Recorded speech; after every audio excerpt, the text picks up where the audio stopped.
Hello, everyone, and welcome to the LeadHer Lounge. I'm Taylor Miller-Goulet. And I'm Erica Rivera, and this is the space where modern leaders come for fresh and practical takes on leadership. Welcome!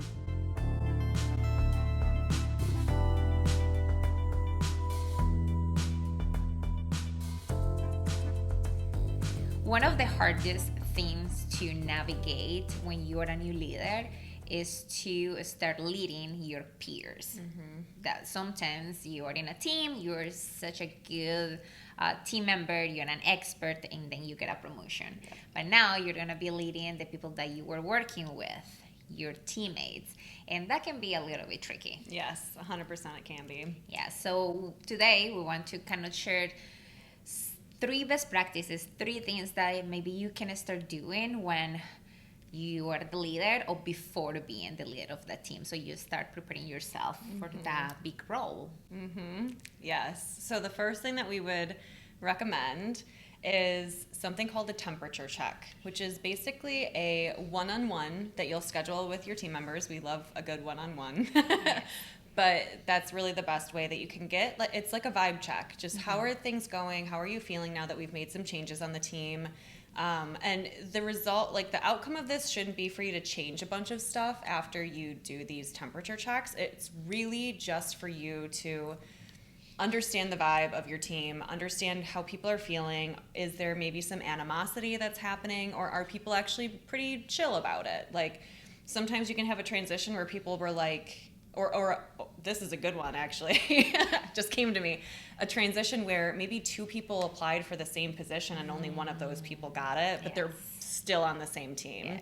Yes. So getting that vibe check from people is going to be very helpful. Like, hey, I understand that I'm leading you now and you also applied for this. I just really wanted to sit and feel you out. Like, how are you feeling about this? I understand if you're a little upset.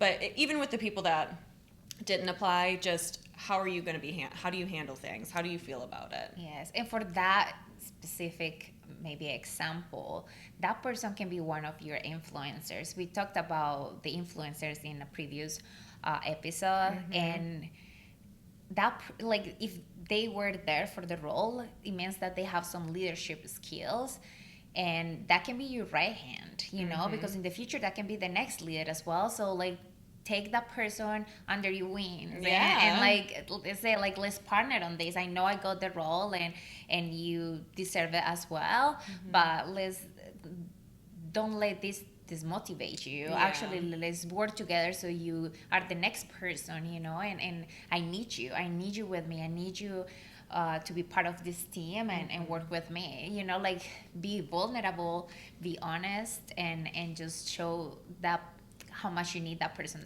to be with you as well. I think that's a great way to handle that. And it's got to be genuine, of course. We'll nail that a lot, but it has to be a genuine conversation of, I really do value you as an employee and as a coworker and as someone who influences the team. So yeah, I think that will be a beautiful partnership. Yes. The next one is, we were talking, and we're big on that in Monarch, team building activities. Yes. I mean, we have a lot of options in our website, and we always in social media sharing with all of you, but even Google it, like some team building activities, so you learn more about them and you make sure that everybody's coming together, everybody's learning about each other. Just be the leader they want you to be, you know, and learning about their desires and their needs and their taste as well. That will help you have some fun with it, and team buildings are very, very important. It is. I think it can be misconstrued as, and I hate to sound so harsh, but as a waste of time, because it's like we're just getting together and having fun, or we're getting together and it's just like whatever this team building activity is, maybe it's not necessarily directly tied to what our actual work is. So they can be seen as unproductive, but that's the complete opposite of what they actually are. They're so helpful in building camaraderie and getting people to actually work well together and care about each other, because the more you do things together and the more you learn from each other and about each other, the more you're going to care, and the more you care, the better your job is. It's just, team building is so important to do, especially as a new leader. And who says that we cannot have fun at work? We I spend so know. much time working, like so many hours. Well, we cannot take 5, 10 minutes to laugh together, to tell jokes, to even if it's just fun. Even if you are not building any, you're not learning about communication, you're not learning about, I don't know, motivation, whatever. but you're just laughing together. That is more important than anything else. You know, you're just building camaraderie. You're just building that relationship that is so necessary. Just a break from the day. Yeah. You know, and at the beginning, maybe they're not used to team buildings because they have a different leader. Now you're a new leader. Bring that at the beginning. Yes, there is gonna be some resistance, but don't give up. Don't give up, because you're gonna feel it. People feel uncomfortable being vulnerable. Not everybody feels good talking about their hobbies in front of everybody.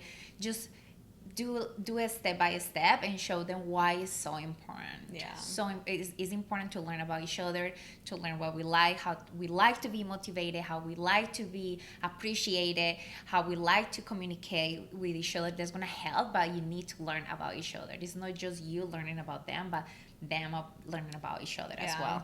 We should share our 5-minute activities list. Oh, What do you okay. think? That's a good idea. Yes. We'll share that Yeah. with you guys. We can share that. Yes. Yes. Let me put a note. Yeah. So for the last one, let's say you haven't gotten the role just yet. You're like applying or thinking about being the leader. You need to be the leader of the team without the title. Yeah. So it's gonna be an easier transition when you become their leader, because they already know that. Yeah. So you are chosen to be a leader and in that role for a reason, because people look up to you in some capacity and you add a lot of value to the team. So if you are on a new team and you're leading new people, build those relationships first. Don't come in and start changing things and, like wreaking havoc, because you're going to burn through a lot of capital with those people. But even if you're getting promoted and you're leading your peers, you're on the same team, and these are people that were now former peers, now they're your direct reports. Continue to build that relationship and continue to set those really good expectations. I think that's the most important thing. Once you've kind of built the relationships, you've done the team building, people are bought into you as their leader, that's when you can start to kind of establish those guidelines and the expectations and start really holding people accountable, which is one of our 3-legged stool values, is that accountability piece. You've got the empathy, you've built that relationship, you're being your genuine, authentic self. Now you got to hold people highly accountable. Yes, it's gonna be a little bit hard. It is gonna be a little bit hard because they know you as their peer and their friend as well, and they're not used to seeing you holding them accountable or following every single rule, like maybe it is gonna be different. So be patient with that change, but holding them accountable is very important. Yeah. I mean, it doesn't matter if they don't agree with some of the things, or if they don't agree that you're the leader. You have to try your best to build that relationship, but also the accountability piece is very important, because they're gonna do whatever they want, and you don't want that. No. Like from the beginning, you have to set expectations, reset expectations if it's necessary. Probably you need to do that, because when you have a different leader, your personality, your authenticity comes to the play. So things are going to change a little bit. So make sure that transition is not that abrupt. Yeah, exactly. So schedule temperature check with your team members one-on-one. So it's better, yes, team building activities, of course, with everybody, but having those moments where they can be vulnerable just with you and talk with you, that's going to help you even know what type of team building activities you can do with them, what they need as well.